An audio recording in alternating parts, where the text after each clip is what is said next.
the morning my sister was supposed to be celebrated. I stood in our mother's kitchen folding cloth napkins into triangles and thinking about how proud I was of her. That was the thing about my sister. She made you feel proud just knowing her, she always had. She was 4 years older than me, and for as long as I could remember, she had been the one who knew where she was going. When I was still figuring out what I wanted to study, she was already in her second year at Northwestern. When I was temping at a law office downtown, she had just landed a position at a financial consulting firm in Seattle, the kind of place that had marble floors in the lobby and required you to sign an NDA before your first day. I remember the way my mother said the name of that firm when she told people about it. Slowly, like she was setting something delicate on a shelf.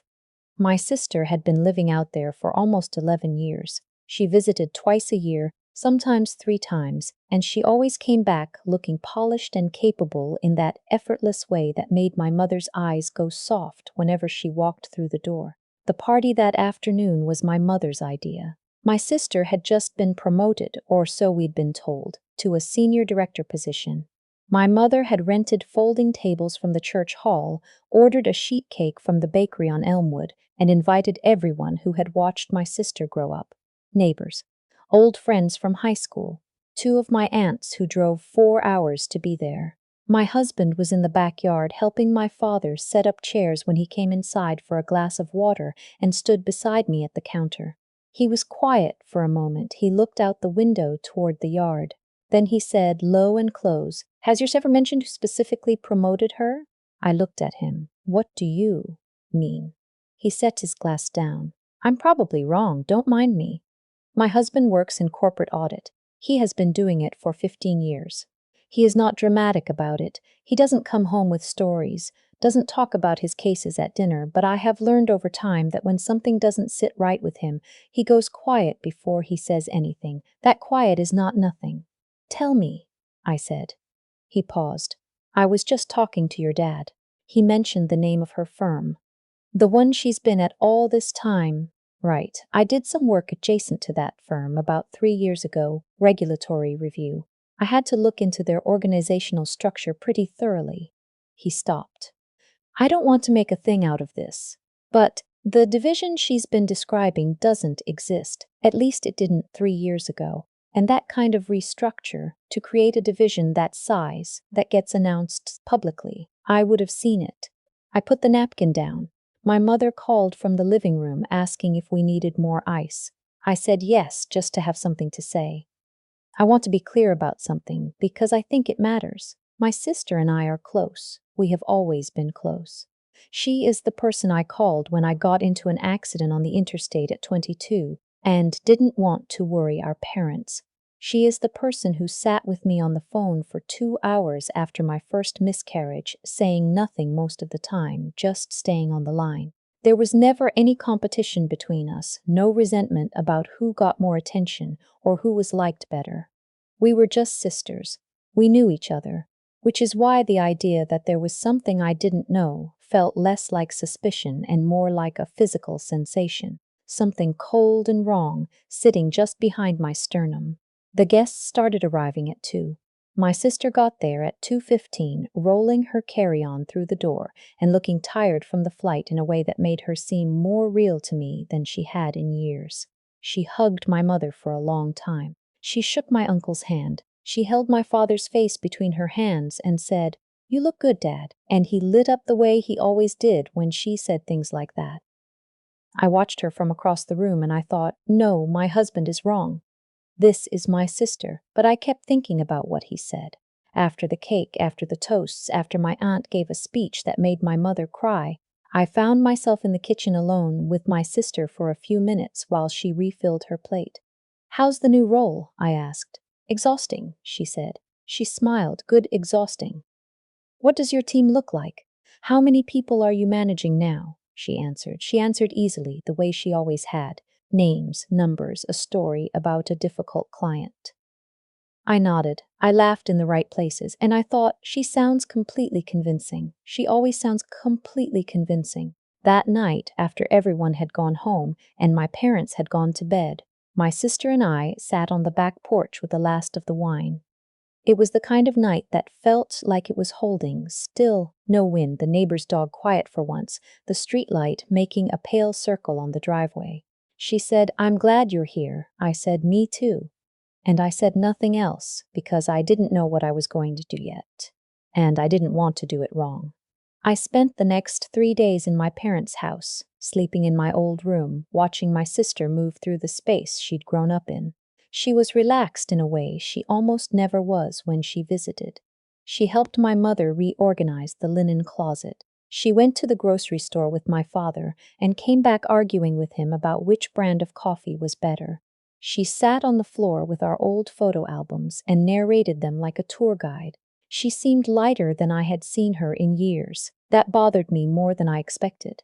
My husband had flown back home on Monday for work. Before he left, he said, "I might be completely wrong about this. I want you to know that, but you don't think you are." He took a moment. "I think it's worth understanding before it becomes something bigger." Bigger how? "Your father mentioned he's been helping her with some costs. A security deposit on a new apartment last spring. Some of her loan repayments back when she first moved out there." He paused. "I just think it's worth understanding." I hadn't known that about the security deposit or the loans. I asked my mother about it carefully 2 days later. We were washing dishes after dinner. I said it casually, like it was something I'd heard mentioned. "Is Dad still helping my sister out with things?" My mother didn't look up from the sink. "Here and there. She's in an expensive city. She pays him back." "Of course," I said, but something moved through my chest that I didn't like. On the last night of her visit, my sister and I drove to the 24-hour diner on Route 9 that we used to go to in high school. It was 11 o'clock. We ordered coffee and eggs and sat in the booth by the window, and for a while we just talked about nothing, our cousin's new baby, a show we were both watching, the fact that the diner had somehow not changed a single thing in 20 years. Then there was a pause, and I heard myself say her name. She looked at me. "I need to ask you something, and I need you to know that however you answer, you're still my sister." She went very still. I don't know what I expected. Confusion, maybe, or defensiveness. Instead, she just went quiet, and I saw something pass across her face that I recognized even though I had never seen it there before. It was the specific look of someone who has been carrying something for a very long time and has just been told they don't have to anymore. "What is it?" she said. "Tell me what's actually been happening out there." She looked at the table. She looked at her coffee. She looked out the window at the parking lot, and then she told me. She had been at the firm for 3 years, not 11. She had gotten the job through a connection from college, had worked there in an analyst position, and had been let go after a division restructure. This was in the spring, 8 years ago. She hadn't told anyone. She had moved to a smaller apartment, then smaller still. She had done freelance bookkeeping and then payroll processing for small businesses, and for a while a second job doing data entry at night. She had made it work, more or less, but she had never made it work in the way that matched what she had been telling us. The title changes, the promotions, the floor-to-ceiling office windows she had described at Thanksgiving, all of it had been built from pieces of real life rearranged into something that looked more like the story my family had needed to believe. "I kept waiting for a moment when I could fix it," she said. "When I could actually get back to where I said I was, and then I could just let it become true. I thought it would happen faster." 8 years, I said. "I know, Dad's been. I know." Her voice broke on that, just slightly. "I have records. I've kept track of every dollar. I was going to pay it all back. I still am." I didn't say anything for a minute. The diner was mostly empty. A couple in the far booth, a man at the counter reading something on his phone, the sound of the kitchen and the smell of coffee, and everything exactly the same as it had been when we were 17. "Why didn't you just tell us you lost the job?" I asked. Not angry, I was genuinely asking. She was quiet for a long time. "Because the month it happened, Mom had just told everyone about my promotion. She had told Grandma, the neighbors, her whole book club. She was so happy." She looked at the table. "I thought, okay, I'll find something in a few months and this won't even matter. I didn't think it would last this long. I didn't plan this. No one ever does, I said. I want to tell you that I knew exactly what to do, that I had some clear, confident sense of the right path. I didn't. I drove home that night and sat in the dark of my parents' driveway for 20 minutes before going inside. I thought about my mother's face when she gave her toast at the party. I thought about my father at the grocery store paying for my sister's groceries because she said she'd left her wallet. I thought about the way my sister had said "I know" when I brought up our father, the way those two words held the weight of 8 years. I thought about who I was calling and why and what I owed each person in this situation. And then I called my husband. He listened. He didn't say "I told you so," and I knew he wouldn't. When I finished, he said, "What does she want to do?" I didn't ask. Maybe that's where to start. 2 days later, the night before my sister's flight back to Seattle, I picked her up and drove to a park near our old elementary school. We sat on the swings the way we used to in middle school, barely moving, just letting the chains hold us up. I had thought carefully about how to say what I was about to say. "You have to tell them," I said. "I'm not going to do it for you, but you have to." She nodded. She had known this was coming. "I'll be there," I said. "If you want me there, I don't know how they'll take it. I don't know either, but I know that whatever happens next, it has to be built on something real. You can't keep carrying this. I've been carrying it a long time. I know." I pushed off slightly, let the swing rock. "That's kind of the point." She was quiet for a moment, then she said, "What if they can't forgive me?" I thought about that honestly because I think she deserved an honest answer. "I don't know," I said. "I think they'll be hurt. I think Dad's going to be really hurt, but I also know our parents. And I know that what they actually want, what they've always wanted, is for you to be okay, not for you to be impressive. Just okay." She didn't say anything. "The version of you they've been celebrating isn't you," I said. "And they love you anyway. They've just been loving the wrong version." She told them the next morning. I was there.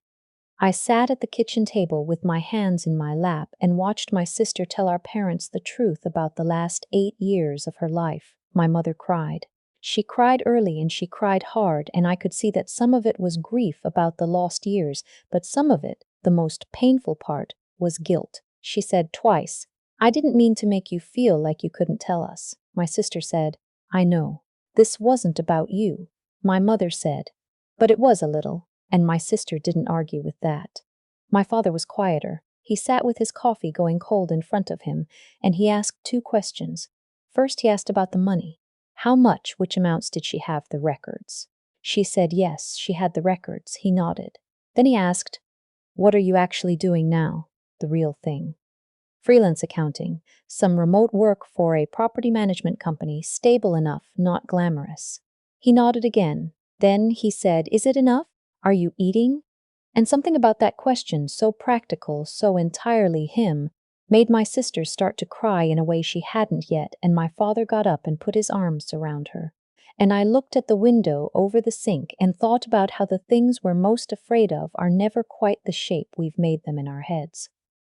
That was 4 months ago. My sister has been in weekly calls with my parents since then, real ones where she tells them what's actually happening. She's working with a financial advisor now, setting up a repayment plan for what she owes my father, her plan, her terms disclosed and documented. He agreed to it. It's not easy. My mother still sometimes gets quiet in a way that wasn't there before. My father occasionally says something that I think has more behind it than what's on the surface, and then he lets it go, and I think that's just what rebuilding actually looks like. It's not a moment, it's a series of choices made over and over to keep going. My sister called me last week. She said, "I keep waiting for it to feel different, like lighter." I said, "Does it? A little?" She said, "Kind of the way it feels after you've been sick for a long time and you finally start to get better. You don't feel good yet, but you feel like yourself." I think about that. What it costs to live as a version of yourself that doesn't exist. What it costs the people around you who are loving someone they can't quite reach. And what it means, the specific quiet courage it takes to finally let someone see the real thing, even when you're not sure they'll want it. My sister and I used to sit on the back porch and talk until midnight when we were teenagers. We'd talk about everything: school, boys, what we were afraid of, what we wanted. I don't remember the specific conversations anymore. I just remember the feeling of being completely known by another person and knowing them back. We're finding our way back to that. It's slower than I thought it would be. But it's real, and I'll take real over almost anything.